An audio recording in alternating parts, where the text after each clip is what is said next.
Thank you for joining us tonight. We are currently playing our pre-event slideshow. Gold text on a white background, live from NYPL logo. Live from NYPL and the Dorothy and Louis B. Cullman Center for Scholars and Writers present The Language of Thieves, Martin Puchner with Sarah Weinman, October 14th, 2020 at 8 p.m. EDT. This slide features images of the two featured book jackets. The first, black and gray text on an off-white background reads, The Language of Thieves, My Family's Obsession with a Secret Code the Nazis Tried to Eliminate, by Martin Puchner. The letter F in the title is stylized to look like a dagger. In the center, there is a collage with two old black and white photographs outlined in red, one with a man, woman, and child seated at a table smiling, and the second appears to be a photograph of a man next to a stamp and text from identity papers. There is a scrap of paper with red coded notations on it and a circle with an X in the center. The second book jacket reads, Unspeakable Acts, True Tales of Crime, Murder, Deceit, and Obsession, edited by Sarah Weinman with an introduction by Patrick Radden-Keefe. The background is a photograph of an orange grove with a dark sky overhead. There are yellow number tags on the ground for forensic photography and a large dark-colored stain. The words of the subtitle are in white boxes with lines tracing to the evidence tags on the ground. In black text on a white background, books by tonight's speakers are available for purchase online from the library shop, nypl.org/shop. Proceeds benefit the New York Public Library. Plus, receive a free commemorative 125th anniversary tote bag with your purchase. Black text on a white background. This slide features the same images of the two book jackets, along with the Simply E logo. Borrow The Language of Thieves and Unspeakable Acts for free with a New York Public Library card, available through Simply E on iOS and Android. Black text on a white background. This slide features the same images of The Language of Thieves and Unspeakable Acts. These titles and more are available in accessible formats for community members who do not use standard print. Find out more at nypl.org/talkingbooks. Recommended reading. Martin Puchner suggests these titles for further reading. H is for Hawk by Helen MacDonald. In the Darkroom by Susan Faludi, Bury Me Standing by Isabel Fonseca, and The Cutout Girl by Bart Van S.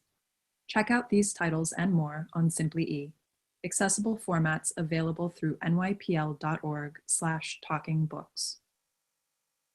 Black text on a white background. Read, think, vote. Make an informed decision. Read as if your vote depends on it.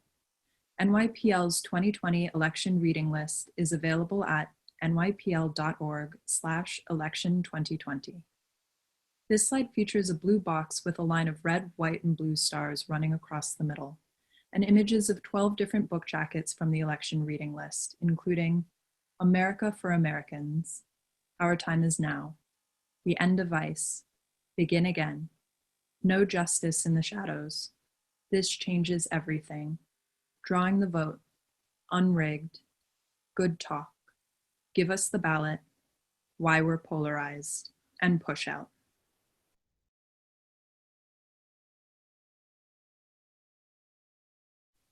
Thank you for joining us tonight. We are currently playing our pre-event slideshow. Gold text on a white background, live from NYPL logo. Live from NYPL and the Dorothy and Louis B. Cullman Center for Scholars and Writers present The Language of Thieves, Martin Puchner with Sarah Weinman, October 14th, 2020 at 8 p.m. EDT. This slide features images of the two featured book jackets. The first, black and gray text on an off-white background reads, The Language of Thieves, My Family's Obsession with a Secret Code the Nazis Tried to Eliminate, by Martin Puchner. The letter F in the title is stylized to look like a dagger. In the center, there is a collage with two old black and white photographs outlined in red, one with a man, woman, and child seated at a table smiling, and the second appears to be a photograph of a man next to a stamp and text from identity papers. There is a scrap of paper with red coded notations on it and a circle with an X in the center. The second book jacket reads, Unspeakable Acts, True Tales of Crime, Murder, Deceit, and Obsession, edited by Sarah Weinman with an introduction by Patrick Radden-Keefe. The background is a photograph of an orange grove with a dark sky overhead. There are yellow number tags on the ground for forensic photography and a large dark-colored stain. The words of the subtitle are in white boxes with lines tracing to the evidence tags on the ground. In black text on a white background, books by tonight's speakers are available for purchase online from the library shop, nypl.org/shop. Proceeds benefit the New York Public Library. Plus, receive a free commemorative 125th anniversary tote bag with your purchase.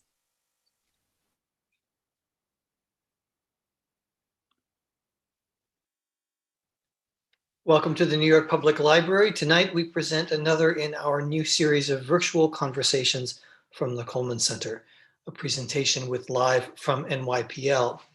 Past Coleman Center fellow Martin Puchner will discuss his new book, The Language of Thieves, My Family's Obsession with a Secret Code the Nazis Tried to Eliminate. He is joined in conversation by Sarah Weinman, a writer, an editor, and authority on writing about crime.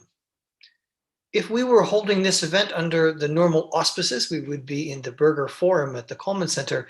But one of the surprising advantages of our move to virtually presenting these conversations is that we can host a bigger crowd. Actually, the number of people who've registered for this event is more than 10 times the capacity of our presentation space at the library, a testament to the high interest in Martin's latest book, published this week. My name is Salvatore Scabona, Sue Ann and John Weinberg, director of the Dorothy and Louis B. Coleman Center for Scholars and Writers at the library. As some of you know, the Coleman Center selects 15 fellows a year for a 9-month term. Fellows receive an office in the center, intensive access to our collections, and a living stipend so they can focus exclusively on their work during their fellowships. The fellows are some of the best and most promising academics, independent scholars, poets, playwrights, journalists, dramatists, artists, and fiction writers at work today. They come to the library to use the unparalleled collections housed here to write the books of tomorrow.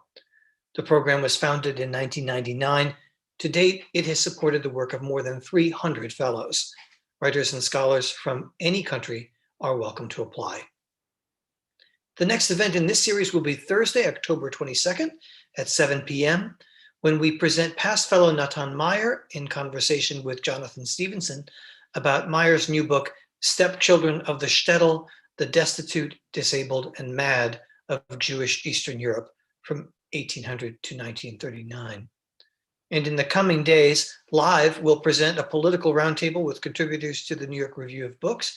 That's tomorrow night. And on the 20th, Leila Lalami will speak about her latest book, Conditional Citizens, with author Fatima Bhutto. If you want to register for any of these or check out the fantastic events at Live from NYPL, go to nypl.org/live. You can also keep up to date with all of our events and everything else at the library that the library has to offer by signing up for a newsletter. For that, go to nypl.org/connect. If you haven't already, you can purchase The Language of Thieves as well as Sarah Weinman's recent book, Unspeakable Acts, through the library shop. Just go to http://on.nypl.org/shop-live. You can also find the link on YouTube, and we'll drop it in the chat in Zoom as well. I see it right there. Purchase now, and you'll receive a free NYPL 125th anniversary tote in which to carry them home. Real-time captions are available for tonight's program via stream text.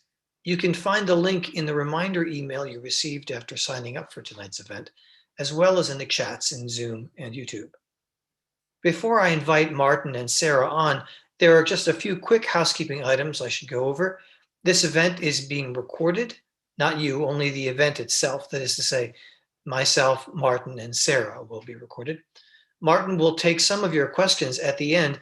If you have questions for him, you can send them at any time during the conversation by typing your question into the Q&A box at the bottom of the Zoom app, or into the chat in YouTube, or by emailing publicprograms@nypl.org. That's publicprograms@nypl.org. And while you're in the chat, say hello, let us know where you're tuning in from and what you're reading. Sarah Weinman is the author of The Real Lolita, A Lost Girl, An Unthinkable Crime, and a Scandalous Masterpiece, which won the Arthur Ellis Award for Excellence in Crime Writing. She also edited the anthologies Women Crime Writers, 8 Suspense Novels of the 1940s and 50s from Library of America, and Troubled Daughters, Twisted Wives from Penguin. She's written for the New York Times, Vanity Fair, the Washington Post, New York, the New Republic, The Guardian, BuzzFeed, and Crime Reads. She also writes the Crime Lady newsletter, covering crime fiction, true crime, and all points in between. I'm delighted she accepted our invitation to speak with our friend and Coleman Center Fellow, Martin Puchner. He is the Byron and Anita Vian Professor of English and Comp Lit at Harvard University. He's a prize-winning author, educator, public speaker, and institution builder in the arts and humanities. His writings, which include a dozen books and anthologies and over 60 articles and essays, range from philosophy and theater to world literature and have been translated into many languages. Through his best-selling Norton Anthology of World Literature and his Harvard X MOOC, Masterpieces of World Literature, he has brought 4,000 years of literature to audiences across the globe. He worked on The Language of Thieves as a Coleman Center Fellow during his term here from 2017 to 2018. It's now my great pleasure and honor to introduce to you Sarah Weinman and Martin Puchner. Thank you so much, Salvatore. And it is such a pleasure to be here tonight and to be in conversation with Martin about his absolutely wonderful and delightful book. You may be a little bit surprised that someone with my background would be talking with someone of Martin's background, but you may also be less surprised knowing that on the day that The Language of Thieves was published, an excerpt was published at the website Crime Reads, because it turns out that the relationship between crime and language is a lot more intricate and intertwined than I think people give themselves credit for. So I think the first thing to get started is that when I read The Language of Thieves, I have to say that I was wholly unfamiliar with Rotwelsch. And I thought maybe just for the edification of the audience, some of whom might be experts, but most I suspect who will not, what is this language? And ultimately, what drew you to writing about it? Yeah. Well, first, Sarah, let me thank you for doing this event with me, and for Lauren Goldenberg and Salvador Scibona and the Common Center for hosting it, and of course, making it possible for me to write this book in the first place. It's great that this book is born in the New York Public Library. I even feature the little train that brings up the books from the stacks in the book. That we are launching it here. Anyway, yeah, well, Sarah, you're not the only person who is not an expert on Rotwelsch. I think there is no person who is really an expert on... So does that make you the expert now? I mean, I wouldn't even call myself an expert, but I guess relatively speaking, more an expert than, I mean, there may be a few people, but it is extremely obscure and no one should feel bad never to have heard of it. I was drawn to it, and that's how the book starts, in part because I grew up around it.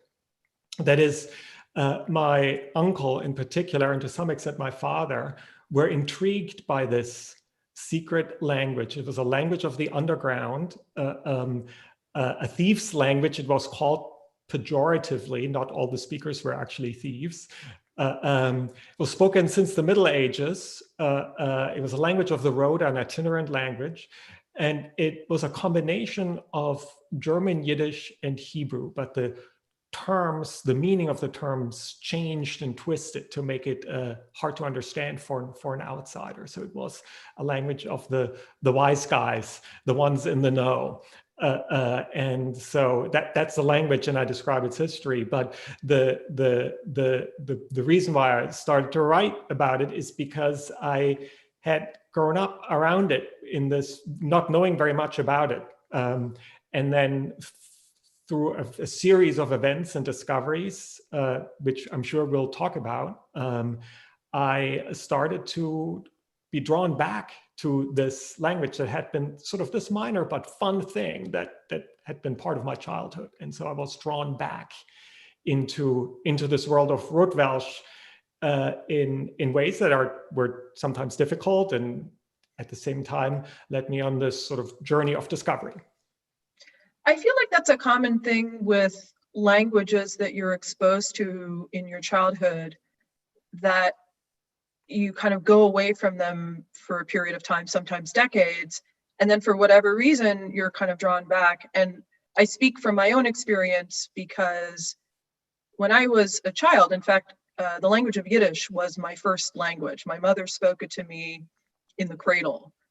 And I grew up hearing it and speaking it, but not necessarily reading it well and understanding it more than I could converse. But periodically I would sort of flit in and out and have a greater developed interest and then move away. And I find that I've been drawn back to Yiddish language and the many associated cultures, past and present.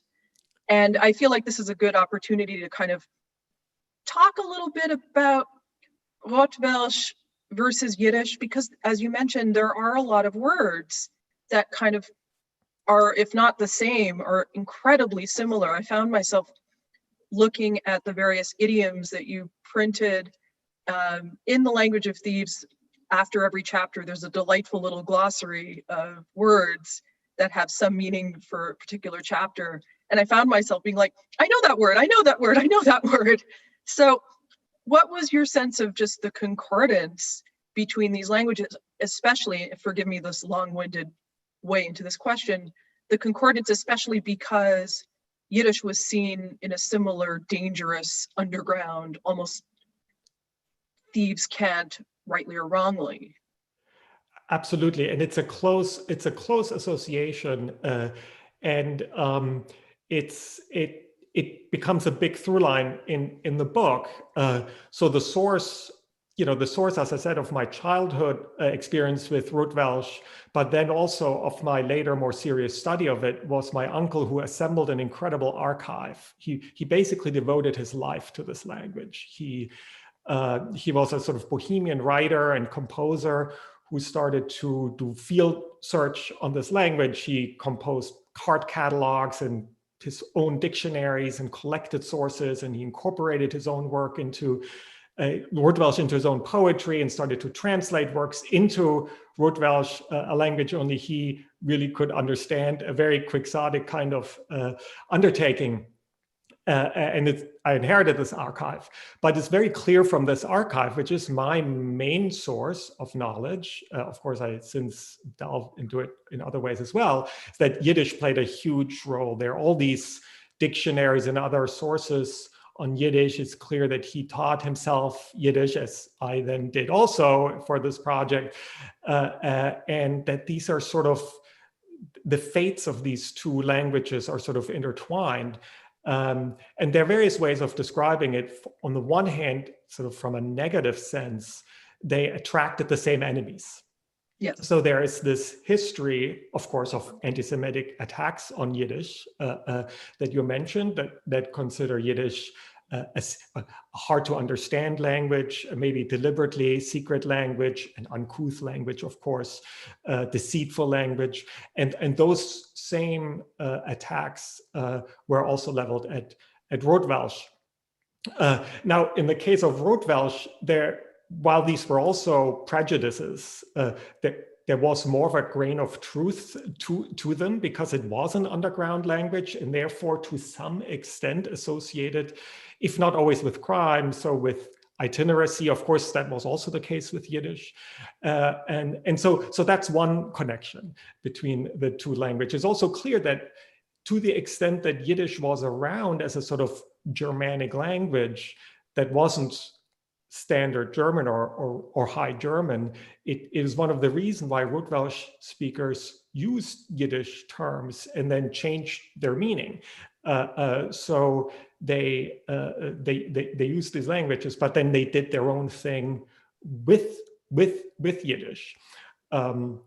There's one other connection, perhaps that's worth mentioning, that I talk a little bit about, and that has to do with this project on my uncle's part, this quixotic project to basically to recover Rotwelsch and to launch it, to make it better known, to give it a literature, or to jumpstart a literature in part through this translation project. And there he clearly studied, it's clear from this archive, he studied this effort on the part of Yiddish speakers, Yiddish also to begin with, a mostly oral language as was Rotwelsch, how to turn that oral language and language of everyday life into a literary language and turn it into a sort of legitimate language. The famous line that linguists like to quote by the Yiddish scholar Max Weinreich, that a language is a dialect with an army and a navy, speaks to that sense that Yiddish,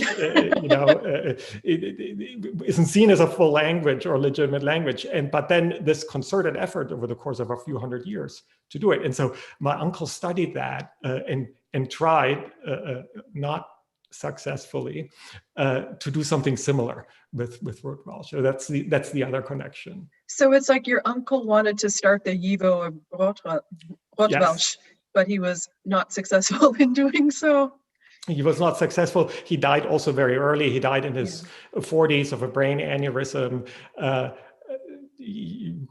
don't know that he would have succeeded had he lived longer, but it was in some sense a project doomed to failure, perhaps, but he pursued it very seriously. He published several books connected to it, and he assembled this archive, and he felt very passionately about it. I do want to get to the general sense of archives as well as some other family connections in a bit, but I wanted to turn it back to your own connection and relationship with language. There's a point early on in the book when you write, "Languages allowed me entry into new worlds that had been inaccessible to me." And you connect that to relatives and other people you knew showing up at your house with their zinken and their secret words. So I wanted to hear more about the idea of language as a portal to worlds that you thought were inaccessible, and what the study of this language, but also languages in general, how it's changed you. Yeah, it's a great question, because I think everyone who's ever learned a foreign language, I think, has this experience that it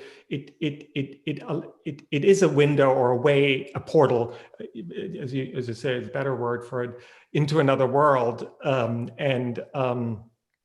because you suddenly you manage to operate in a world that you weren't able to operate before, and you also manage to start to see the world through that language, through these words, through the phrases, the metaphors and idioms, and so on and so forth. And I touch in the book here and there a little bit on the sort of language theories that underlie that, but I think it's very much an experience. So I think this idea of the portal, I think it accompanies all languages. But in the case of Rotwelsch, for me, but for maybe others too, there's an additional wrinkle to it, because this was a world that was completely different from the world I grew up in and most people grew up in, because it's this now more or less lost world of the itinerant underground in the past, and it's in any case a world that's very if you're not part of it, you can't really enter it. I mean, that's where this idea that it's sort of a secret language comes in. You have to be sort of inducted into it. It's speakers, and there are some remaining speakers, I end with them, still don't want to talk about it to outsiders. They even, when researchers come, they make up words to put them, off the track. And if Oh, wow. and once words from their language get generally known, they stop using them sometimes. So there is definitely a sense that this is a closed world.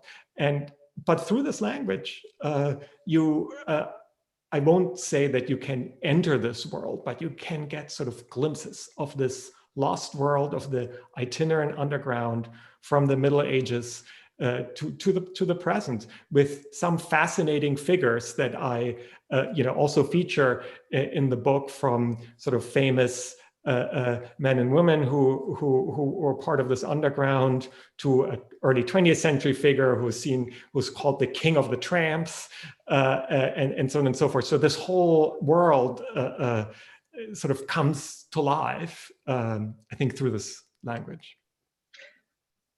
As a bit of a seg, I think one of the other things that I was so delighted by with this book is how much it reminded me of one of my own all-time favorite books, which I've written about extensively, called The Big Con by David Maurer, which was published 80 years ago this year, in 1940. He was a professor, I believe, at the University of Louisville in Kentucky, and he was a linguist, but he spent his entire life chronicling the language and the argot spoken by thieves and con artists and other criminals and, quote, lowlives. And through language, we get an understanding not only of criminality, but of people. So I feel as if, are you the David Maurer of Rotwelsch now? I would be delighted to be. And no, that's a great book. And there, in the later parts of the book, I talk about which aspects of this Central European world actually make it to America, and there are a few words and expressions that become part of the gangs of New York. I taught there's the Zinken, the written signs that you mentioned earlier, sort of about 50 or 60 signs that itinerants would use to sort of make the road navigable for them, and to warn each other, and so on and so forth. And many of them became what we now know as hobo signs. So I think there's actually a connection between this Rotwelsch world and the world of the Big Con. So I think this is a good point to talk not only about your uncle, who devoted his life to this language, but also your grandfather, because that, at least in the way that you describe it in the Language of Thieves, that really was the first turning point that not only changed your relationship with Rotwelsch, but also, I think, altered your perception of your own family. And I wondered what it was like being in a library, making that discovery when about a relative, a grandfather, who spent his entire life in libraries and archives. Yeah. So I want to hear more about that. So this, so I have this experience as a child that I describe, and then, zoom forward in my early to mid 20s, I'm in Widener Library, and that's how the book, the main chapter starts, first chapter.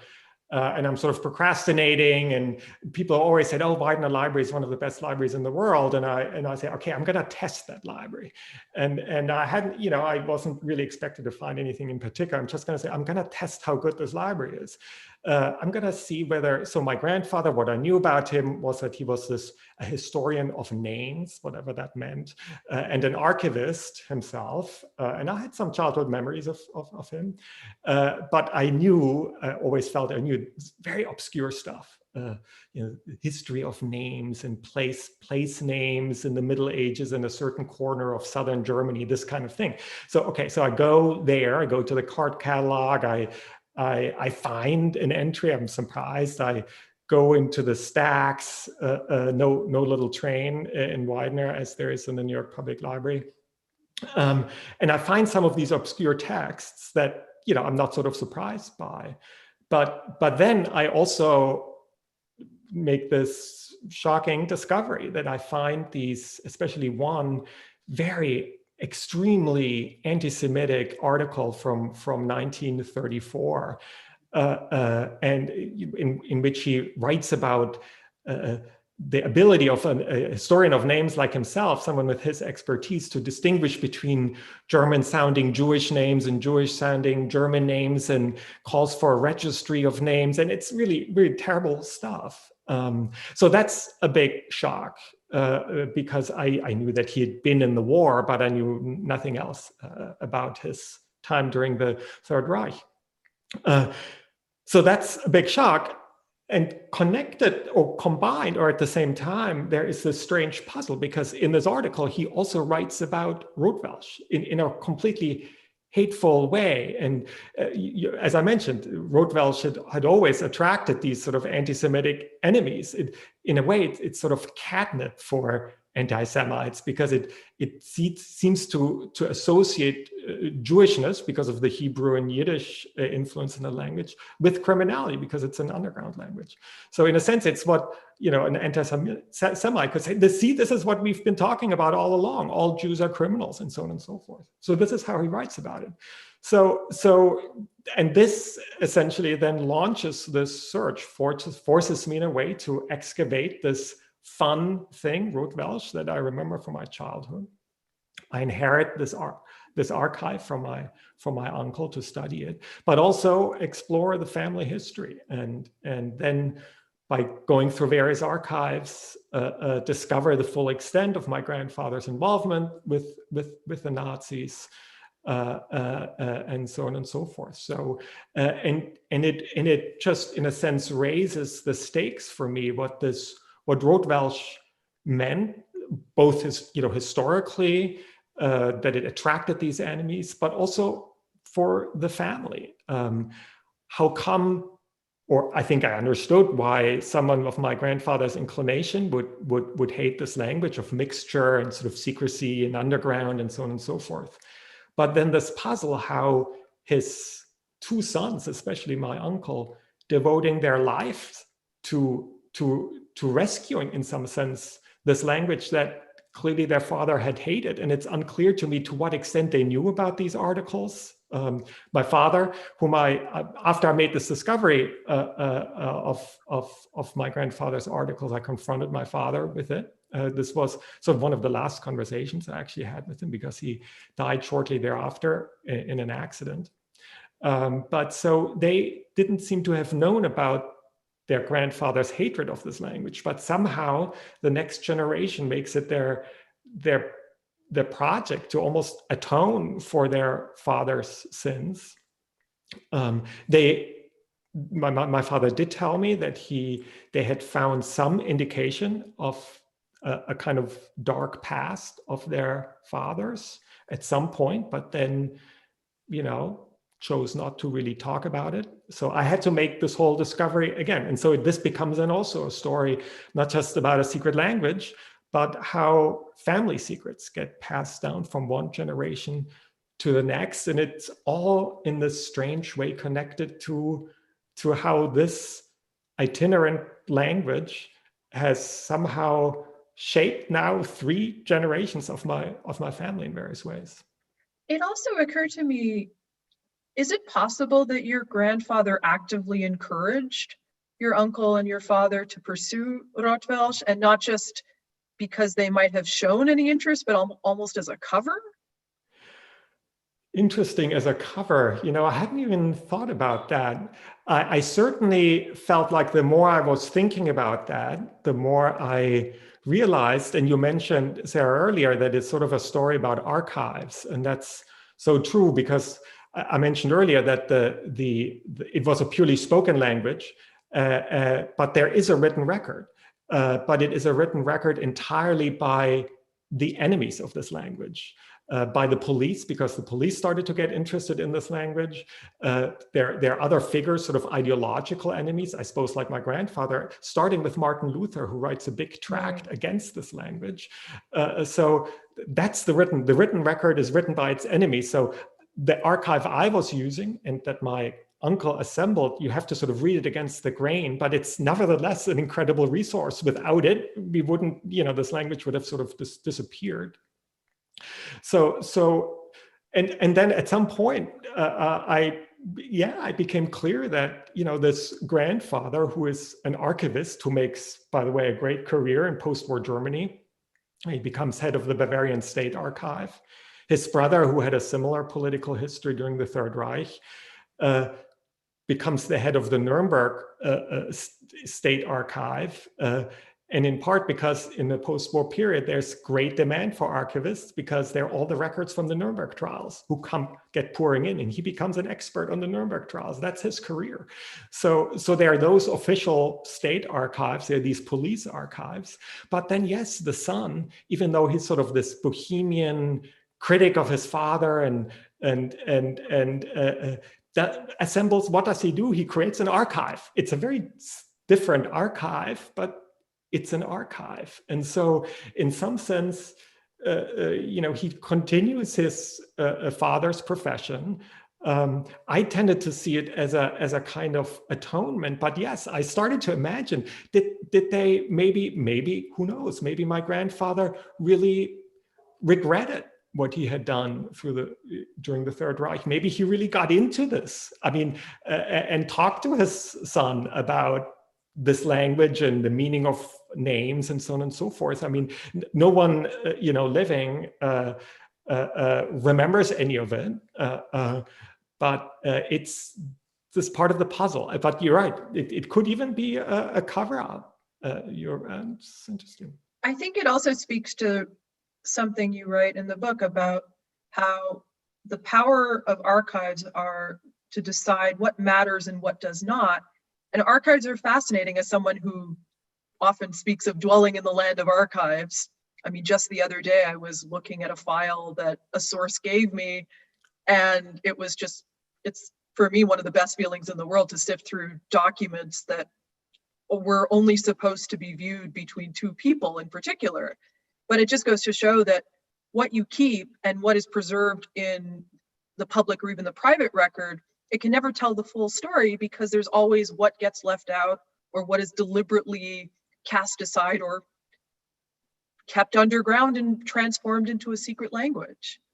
It's so true. I mean, it's such a weird filter for one thing, and it's also partial, or as I mentioned, even hostile in intent. Though the other thing that became clear to me as thinking about all these archives and working with them or working against them, that at the same time, they're also open in the sense that they can be used for all kinds of different purposes. So I talk about a 19th century policeman who got really was the first to really seriously study this language, and who used the police archive as did my uncle for very different purposes.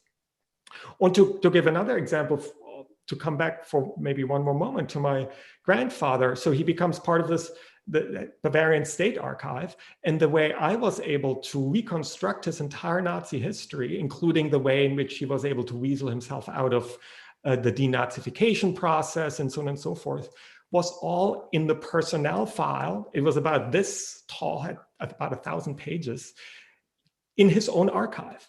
And he was aware of this personnel file. It's not that it was sort of, he forgot about it and was tucked away in a corner there. That after he retires, he gets some honor. He becomes like the honorary member of the International Name Historian Society or something like that. He sends in this document and says, please add this to my personnel file because I want that file to be complete.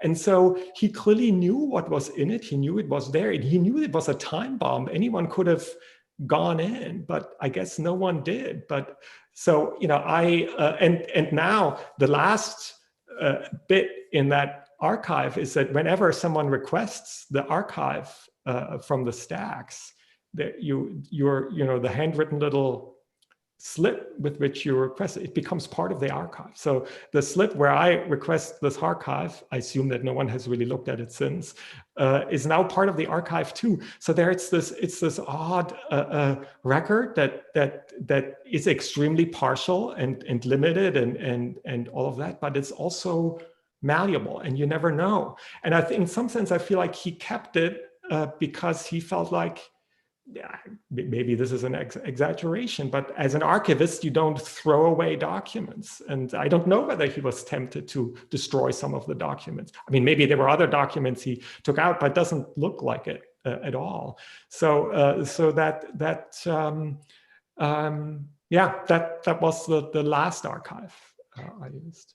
I, as someone who's been working in archives generally, but also for my next book project, there's one archive in particular that I had access to where I was taken aback at the specificity and the detail in it. And frankly, there were things in there that I don't think should have been kept, because, or at least kept for prying eyes like me to view them. So I do think that there is a compulsion among certain people to catalog and archive almost in spite of themselves, which is a whole separate thing. But now I'm going to awkwardly seg into, my sense is when you embarked on this project that you did not realize how personal and it would become, and that it's quite significantly a memoir. And so what was it like to first realize that you were writing a partial memoir and sort of a search through your family history to try to solve this essential and painful mystery at the core of your family, but also to kind of grapple with what it is to write a memoir? Yeah, it is a really, for me, that was a big issue because I did not, I mean, I sort of spent my life making fun of people who write memoirs, actually. Careful what you wish for them. And I certainly never thought that my life was, interesting in some ways that people needed to know about it, nor really my family, but I mean, I always thought of our very normal family. Everyone, I guess, thinks that, but it really, emerged. And, I always thought, oh, at some point I must write about Rotwelsch. And the fact that there was this emotional, discovery about my grandfather, the archive I inherit from my uncle, the conversation I have with my father's death, all of this, then the further discoveries.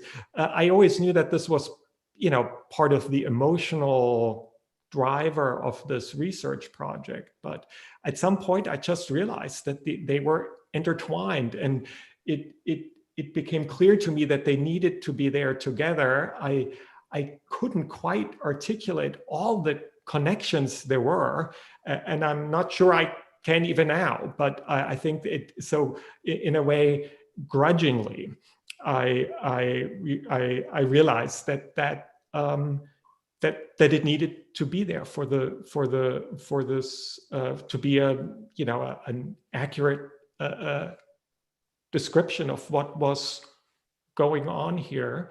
And it was not easy to write about, even mostly family members who are long dead, but as is well known, families don't react all that well to that, and I understand why. So kicking and screaming, I was dragged into the memoir. I also felt that some of the most moving parts of the book were not just when you confront, but also when you sort of confront your own limits in terms of how confrontational you want to be. Yeah. And I guess if you can sort of speak to what it was like to be in those moments, to be on the precipice and then feel like, oh no, the decision I'm about to make is not the decision of great confrontation and pain. I mean, was it a sense that you were almost protecting family members from what you had discovered, and now they will have discovered it because it's in a book? I know. It was a very fraught process. And I would sometimes tell family members about particular discoveries in an archive, certainly about the discovery about my grandfather all these years ago. And I would tell them that, I was writing about it. But I also, I certainly did not give them chapters to read as I was writing. I felt very much that I needed to preserve, in some sense, the integrity of this project. But I think I also, because, I'm a writer, it's much easier for me to think through something in writing and researching than through open conversation. And so, another way of saying this is that I was a coward. I did send, after I had written the first draft, of course, send it to people. And yeah, I had some conversations with some family members, but it was very hard. It was the first time that I had done anything like that. So I didn't really have a protocol of doing it. I knew it was very fraught. I tried to write about living people only as little as I felt was absolutely necessary. It's certainly not a tell-all memoir, but it certainly touches on painful and certainly a painful past, but also how that past lingers. And so, I guess I muddled through this process, and probably not in the ideal way. So according to the Q&A box, we have 65 questions, but I did want to ask one more. I could ask many more, but at one point late in the book, you say, what if Rotwelsch wasn't a historical curiosity, but a harbinger of the future? And I'd love to hear more on that, because you also consider this idea in the context of climate change in terms of migration that's happening now and will in the future. And so I wonder what you mean in particular about this language being a harbinger of the future and what we can take from that. Yeah. As I think it's become clear from this conversation, the motivation for writing this book were very personal. It had to do with, reckoning with the past and all of that. And certainly when I began to write this book, when I started to, I've been ruminating about it for 25 years or almost 30 years, ever since that discovery in Widener 25 years ago. But when I started to write it as a book about 5 years ago, I still didn't think about it as being connected to anything really that's going on in the world right now. But as I was writing it, and as things in the world were getting worse and worse, I somehow started to think about it. And there's no direct connection, but it started to become clear to me that, of course, it is an example, these speakers, of how a society deals with difference, with migration, that it is this migratory language, this minor language, that it is a register of the kind, coming back to the enemies this language attracted, but also the reason why this language arose in the first place, as a kind of community building, if you will, for these outcasts. And so, all of these things in some ways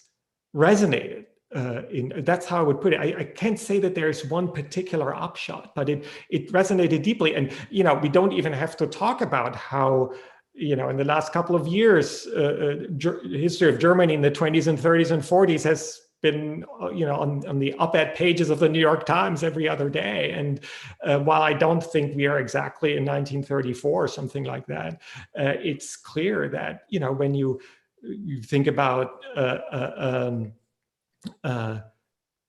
Charlottesville, the Nazi flags being waved, German neo-Nazis using the Confederate flag.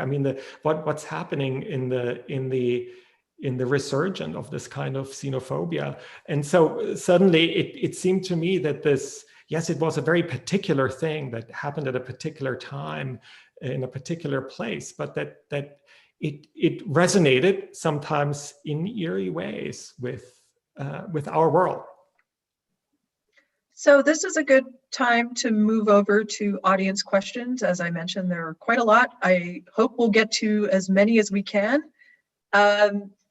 One that I think I'm going to merge into a two-parter is, Is there a connection or parallel between Rotwelsch and Gypsy Romani language? And also, could Rotwelsch be considered a diaspora language, which I know that the Romani language is in a way? Yeah, so I'm glad someone asked this language. So in many ways, the Rotwelsch language speakers and the Sinti and Roma, the Romani speakers, inhabit the same space, namely the itinerant world, since the Middle Ages to the present. There are differences though, because the Sinti and Roma are sort of ethnically identified. Whereas the Rotwelsch speakers aren't. Despite all the Hebrew and Yiddish in the language, most speakers were not Jewish. It was a sociolect. It was a language defined by a milieu. If you drifted into the itinerant underground, you were inducted into this language. Very few people grew up with it the way Sinti and Roma would just grow up with that language. Having said that, because there's so much overlap in the lifestyle, so in the mode of life, there are definitely quite a few Romani words that make it into Rotwelsch, not the other way around. Because as I said, the Sinti and Roma, I mean, they're not a uniform group by any means, but much more cohesive as a group, much more identified as a ethnically and by this particular language. Sorry for that technical difficulty there. I'm just going to let it run. I thought that I had shut off all my phones, but apparently not. Could you explain how your grandfather's work ended up in the Harvard Library? Did you find any family materials at the NYPL in addition? Yes, so I tried to understand it. I think it is really because Puchner is a great library, and the articles appeared in a journal of philology, and they were bound into years, and then this is how libraries keep them. And Harvard Library, Weinman has an incredible collection, but I also found great additional materials in that other great library, namely the New York Public Library, including, which really stunned me. So I mentioned briefly how my father and my uncle, in their sort of 60s moments, they were sort of 60s rebels. They lived in a kind of commune in the early 60s. When they had their reckoning with their father after this sort of half discovery, during that time, they also edited together an extremely obscure literary journal that I always had heard about. I had seen a couple of issues of that journal. I think it ran for about 4 or 5 years. It's not nothing, but basically it's something they ran out of their commune and distributed to a few friends and maybe a few bars that were nearby. I mean, I think that was the extent of it, especially initially. And the New York Public Library has the entire print run of that extremely obscure literary journal from Munich in the early 60s. So that was an incredible stunner. And of course, also great resources on the history of Yiddish, among other things. So no, the being at the New York Public Library was an incredible resource. But the shock to see the print run of this journal that I remember in corners of growing up, I did not expect that. So the next question is, it's fascinating to learn that they will change words and or stop using them altogether if outsiders learn the words. In that case, how do people continue to learn the language? What keeps it alive today, and how has it aged? Yeah, so in some sense, I mean, the language kept morphing. Of course, it didn't remain one stable language from the Middle Ages to the present. And so it's very hard to gauge the extent to which it still exists today. But there are some speakers, itinerants, again, in Central Europe, who have a kind of successor language, not called Rotwelsch, but Yiddish. But there are many overlaps between those two. There are many Rotwelsch words in Yiddish. And so again, you get inducted in if you become part of the milieu, if you're no longer an outsider, if you become part of this milieu, you get inducted into this language. I mean, people will speak it in your presence.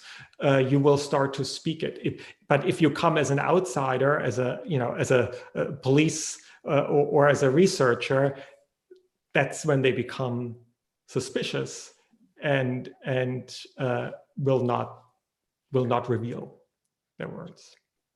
So this question was actually one I had as well, which is, did these Rotwelsch speakers start communicating right off with words or did they first use pictograms?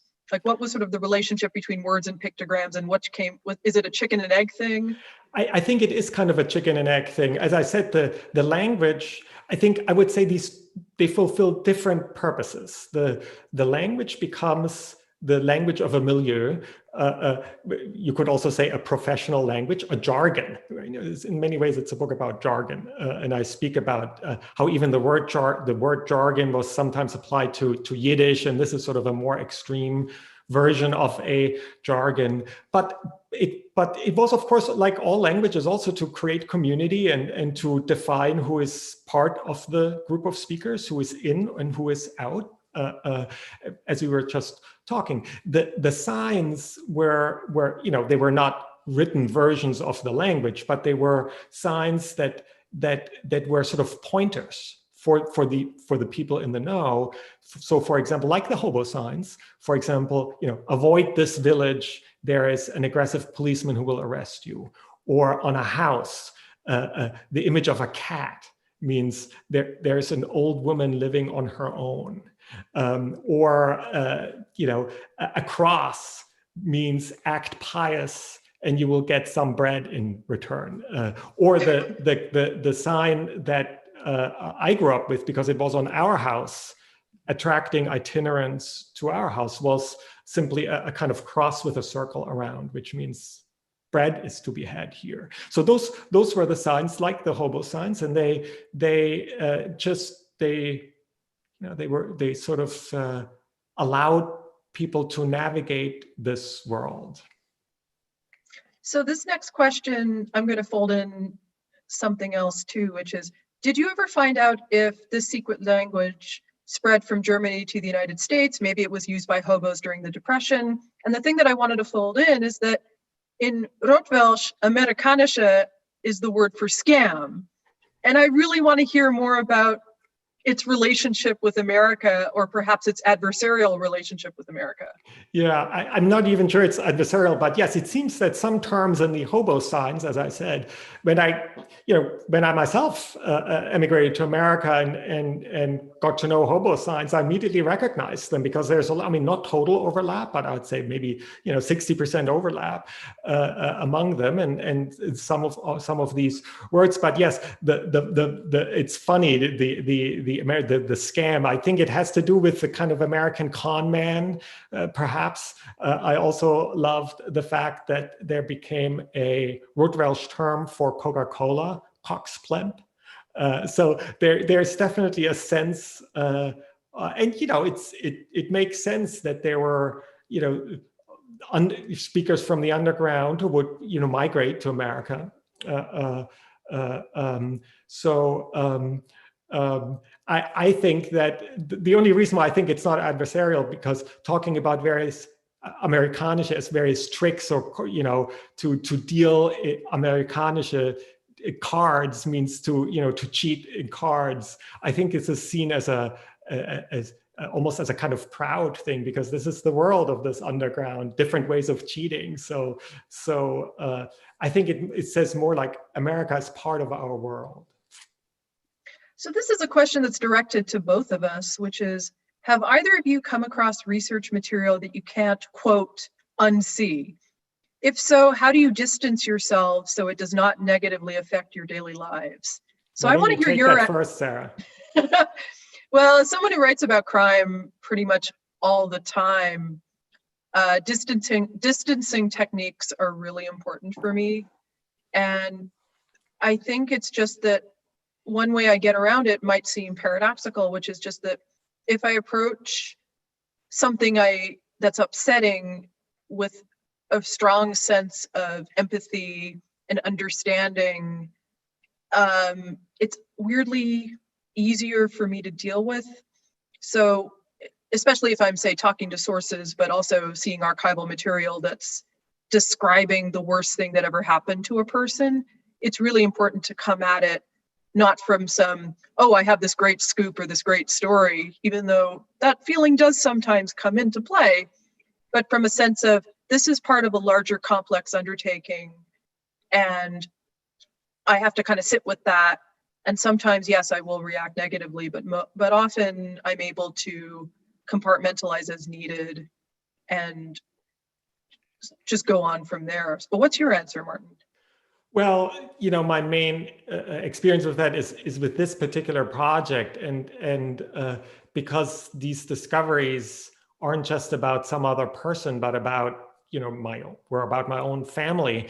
I was quite traumatized at first, and of course it took me 20 years to even start writing it. But I think I couldn't unsee it. I think I had to kind of, in a sense, confront it. I think this is why I wrote this book, to work through it, to confront it, to learn how to deal with it by writing about it. And I think this is, this writing process. I wonder whether that you would agree, Sarah, that that it is a way. It doesn't create ultimate closure or anything like that, but it is, I think, for us who are writers, is one way of dealing with something.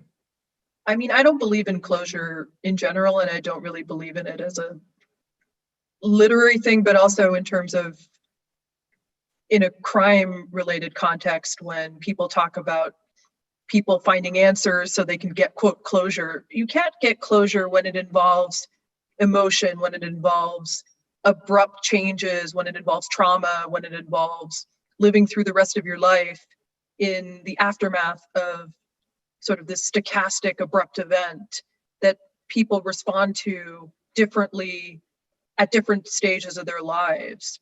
So what does closure even mean? It's bizarre to me. So I have a couple more questions, I think, and one of them is, to what extent is Rotwelsch a full language with a complete grammar, full vocabulary, or is it something closer to a code? And I think you talked a lot about the code stuff, but I am curious about the cohesiveness and the grammar of it that developed over time. Yeah, so I'm glad I get to elaborate on that. So I used this term only in passing earlier. So from a linguistic perspective, linguists wouldn't call it a full language, but a sociolect. That is the sort of jargon of a milieu, and it basically means that it's a lexicon. It's a list of names and terms and verbs and nouns and so on and so forth, but it doesn't have its own grammar. The grammar is basically German grammar or some sort of dialect version of a German grammar. But German speaker wouldn't understand it, the way. And so it is a sociolect, technically speaking, not a full language with its own grammar. Now, this is a question that I had wanted to ask during our chat, and I'm so glad that it's come up in the Q&A. What are your favorite idioms from Rotwelsch? And in particular, are there ones that have transcended that language itself? Yeah, well, so the best example of the one that's transcended the language is the idiom that's even made so lots of expressions made it into German. And sort of part of the fun as a child was that our family knew that these were originally Rotwelsch expressions, but a lot of German speakers wouldn't. And so we would go up to them and saying, you don't even realize that you're speaking a thief's language. So that was sort of the childhood language game with Rotwelsch. But some have even one at least has at least made it into English, and that's being in a pickle. So it's a really weird history where the Rotwelsch Yiddish means is a phrase that sounds to German ears for someone who doesn't understand the Yiddish, like it means a time of cucumbers. Whereas really the Yiddish means a time of suffering and difficulty. But then it gets assimilated into German and to this day, you can say for difficult, right now we are in a cucumber time. It makes no sense to say that.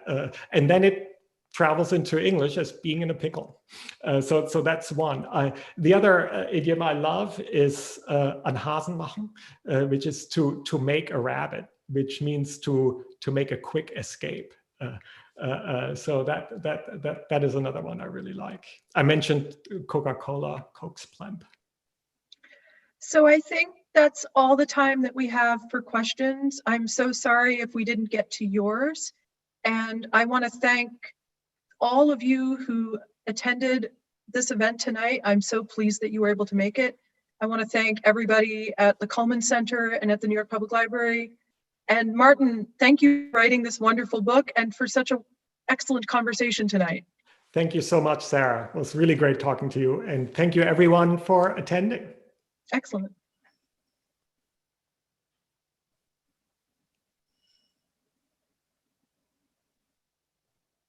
Black text on white background. New York Public Library Lion logo, 125 years. Learn more about the New York Public Library, nypl.org.